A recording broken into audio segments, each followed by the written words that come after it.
నమస్తే, నేను మీ అడ్వకేట్ శశికాంత్. చాలామంది ఇవాళ 30,000 40,000 జీతాలకే వాళ్ళకి 10 లక్షలు 20 లక్షలు 30 లక్షలు, కొంతమంది అయితే ఏకంగా ₹1,00,00,000 వరకు లోన్స్ తీసుకుంటాం జరుగుతుంది. చాలామంది దళాలు లోన్స్ ఇప్పిస్తామని చెప్పి మీ దగ్గర డాక్యుమెంట్స్ తీసుకొని ఒకటేసారి పలు బ్యాంకుల్లో లోన్స్ ఇస్తాం వల్ల ఆ బ్యాంక్స్ కూడా కన్ఫ్యూజ్ అయ్యి అందరికీ ఒకటే వ్యక్తికి 10 బ్యాంకుల నుంచి ఒకటేసారి లోన్ తీసుకున్న తర్వాత అది ఓవర్ లివరేజ్, అంటే ఆ మనిషి ఎవరైతే లోన్ తీసుకుంటాడో ఆ మొత్తం జీతం కట్టినా కూడా ఈఎంఐ కట్టలేని పరిస్థితికి వెళ్తున్నారు. అలాంటప్పుడు ఫస్ట్ మీరు చేసే మిస్టేక్ ఏంటి అంటే ఒకటేసారి 10 బ్యాంకుల నుంచి లోన్ తీసుకుంటారు. తర్వాత మీకు జరిగేది ఏంటి అంటే ఏ బ్యాంకు కూడా డబ్బులు తీసుకున్న తర్వాత ఊరుకోదు.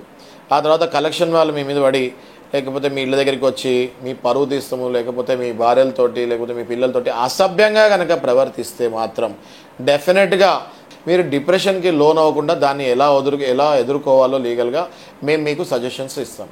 Thank you.